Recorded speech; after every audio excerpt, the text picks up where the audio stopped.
You will be repaid. Amen. Please be seated.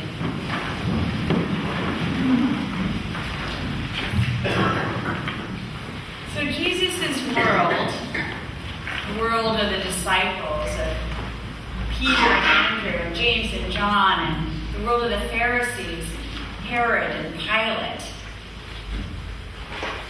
It was a broken world. It was a world where a whole lot of people went hungry and died young. It was a hard world of illness and violence, of poverty, grinding poverty. Some commentators say that as much as 90% of the population lived in survival mode.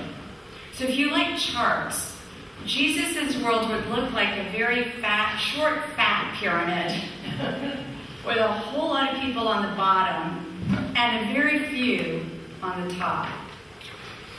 So when, for instance, in the Lord's Prayer, Jesus has his disciples pray for daily bread, it wasn't so much a metaphor as it was praying for daily bread, for enough to eat. The Palestinian Jews of Jesus' day, they knew injustice inside and out. When Jesus taught his disciples to voluntarily go the second mile for Roman soldiers who wanted them to carry their heavy equipment, not wanted to, force them to, it wasn't abstract. This most likely happened on a fairly routine basis. So between the Romans and the temple, Jesus' people had a hard time making ends meet. They had a hard time keeping their dignity intact. A hard time remembering that they too were God's children, loved and wanted. And prejudice and power were especially poignant and painful in the most personal and the most political of places, which was the dinner table. The dinner table was not a private affair as we know it. The dinner table was central to how power was constructed, to who had power and who did not have power, who you ate with, who you invited to the table, who invited you to break bread and raise a toast and enjoy the evening. That table fellowship was how and where social and political and economic power were created. It was where alliances were manifested and maintained. It was how honor and status and privilege were built and bestowed. In Jesus' day, the personal was ever so political, and fellowship around the table stood at the very center. The dinner party, it was the party. Mm-hmm. And it's not hard to guess that there were a whole host of people who never got the invites, who never shared in the political alliances and the power-building networks. A whole lot of people who were left both metaphorically and literally hungry and out in the cold. A whole lot of people who probably never even registered in the minds of those on the inside, those with a seat at the table, those raising their glasses of wine and laughing at their inside jokes. It was a broken world. And my friends, our world, our 21st century world on a global scale, really not all that different, right? I mean, we're not the short, fat pyramid. We've got a whole lot more in the middle. But our world is broken in much of the same way.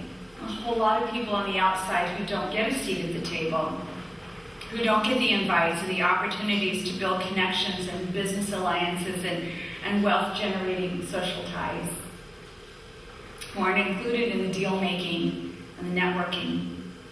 I mean, maybe it's not literal dinner parties, but not too far from that, actually. I mean, I'm guessing if I asked each of us to make a list of 5 people that we would invite to share our Grateful Dead concert tickets with, or go out to a very fine dinner party, I'm guessing that the tattooed all over David, who sleeps at the warming shelter, wouldn't make it onto our list. And that's not wrong. That's not wrong. It's just the way it is. And it's just the way it is that people who have a lot of money tend to get better access to opportunities to make even more money. And people with power tend to send their children to schools where they make alliances with other families of similar backgrounds. It's the way it is that the families who are going to have the hardest time recovering from the floods in Louisiana are the families who have almost nothing to begin with and who have very limited social connections. It's the way it is that our detention centers, our jails, our prisons feature a whole lot of young black and brown faces. Or that those same young people have limited access to mental health care services and pollution-free neighborhoods. It's the way it is that we feel safer on Corral de Tierra than we do in some other parts of Salinas. And that statistically we are safer. And that's not just here in Salinas or in the United States, but worldwide. It's the way it is that not everyone gets to live in a safe place, or have safe drinking water, or be assured of proper medical care, or basic nutrition. Not everyone has access to the internet, or electricity, or friends, or loving connections. Brokenness. Brokenness is the nature of our world. Just as it was the nature of that world 2,000 years ago. But God's grace broke into that long ago Palestinian Jewish world in the form and in the person of Jesus, who was later called the Christ, the Anointed One, God's own agent. God's grace was poured out when he was invited to those inner circle dinner parties. He broke them open and made the circle inclusive. He practiced the politics of compassion, the politics of seeing each and every person as a child of a living God and worthy of connection, worthy of invitation, worth sitting next to and breaking bread with and sharing conversation with. Jesus challenged those sitting in self-satisfaction around that small table to make it bigger, to hire a carpenter if need be, and build it a whole lot bigger, and send out a raft of invites, especially to those who'd never gotten one before. Now, his instructions in this gospel reading, might on the surface just sound like table manners. Don't take the best place, the place of greatest honor, the place right next to the host. Take an unobtrusive place, a place that's far from the best. That way you won't be embarrassed if you're asked to move. Honestly, on the surface, it sounds like something your mom might say on your way out to the door to your first dinner party, your first company dinner, But there's a whole lot more going on in Jesus' table manner instructions. And we know that because of the last line of the gospel reading, which puts all of this in the long-term perspective of eternity, of your soul's welfare. And that is that in God's grace-filled kingdom, there is a kind of flattening, of straightening, and evening out, as John the Baptist predicted of God's kingdom that Jesus inaugurated. The crooked places will be made straight, the valleys will be filled, and the mountains will be made low. It's a kind of flattening of position and power and privilege. Now, Jesus, of course, was raised by a fairly radical mom who was also full of God's grace, and who taught him that in God's time the rich would be sent away empty and the poor would be filled with good things. I'm speaking, of course, of the Magnificat, which we recite if you do morning prayer or evening prayer. It's in every evening prayer. The Magnificat, we love it at Christmas, at Advent, on Mary's, when we celebrate Mary. It's this beautiful song which we love, but we don't think about too much. Because Mary sings before Jesus is even born. She's singing the song of the prophets, the song about the world being turned upside down, about the first being last and the last being first, about the places of honor being given to those with least honor, and this is grace. This is God's grace broken in, coming into a broken world. But how is it grace, right? How is it grace for the rich to be empty, to lose their seat at the apex of power? How is that grace or good news? It's God's grace and salvation, because when you're overstuffed and overburdened with unending desire and impossible to fulfill responsibilities, when the weight of the world is on your shoulders because you have so much, you get really, really tired. And the way to health and well-being is to be able to let go, to become still and empty,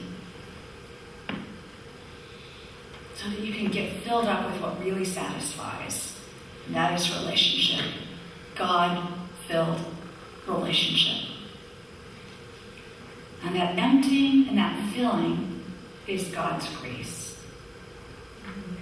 And the poor being given good things, of course, is God's grace. That's a lot easier to see because the poor need good things that they don't currently have. God's grace poured into that long ago broken world of ruptured relationships in the person of Jesus Christ, who practiced compassion at dinner parties and everywhere else he went. And God's grace pours into our broken world as well. When you have eyes to see it and ears to hear it, it is all over the place. Literally all over the place. It's at Whirlpool. You know that you might have Maytag, right? Some of us have Whirlpool. Maytag, Whirlpool discovered that kids were missing school because rent and food took all the money.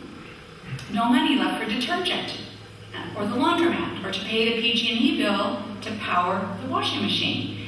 Kids weren't lazy. They weren't going to school because they didn't have clean clothes to wear and they didn't want to go smelling. So Whirlpool, this last year, Whirlpool piloted a program where they donated washers and dryers to school in St. Louis, Missouri and Fairfield, California, so kids could get their laundry cleaned while they were in class. And you know what the result of this grace-filled caring was? An increase, dramatic increase in attendance. 90% of participating students dramatically increased their school attendance. 20 more schools are going to get those washers and dryers this year. God's grace enacted through corporate caring. And God's grace pours in through everyday acts of caring that go completely unnoticed. A man without a home writes a note to one of our outreach team members about how much her noticing and caring has meant to him. A preschool teacher takes in the beauty of Eve's Peak. Right back here, we took a hike on Friday with all the preschool teachers, and they encourage us to hold more services up on that hill, that beauty of that hill. Policemen, of which we have some in our congregation, policemen kiss their loved ones goodbye and go out to try to help people day after day. Priests continue to offer God's love and sacraments in every corner of the world, regardless of danger. People go to superhuman lengths to try to help those in distress after disasters like the earthquake in Italy, the fires in California, the floods in Louisiana. God's grace pours into each and every one of our lives when we greet each other after a long week out in the world, right? Doesn't it feel good when you come here and you see each other? That's God's grace. When Art and Lynn and Beverly's music pours like balm into our souls.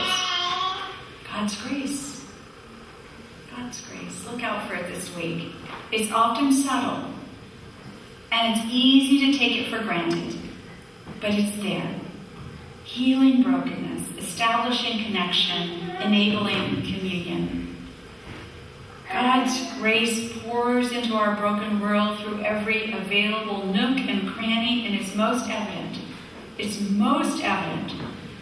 for all time in the person and the power of Jesus Christ, who stands forever as a living testimony to a table fellowship where everyone is welcome, where no one is better than anyone else, where it's okay to be broken, and where healing is always at hand.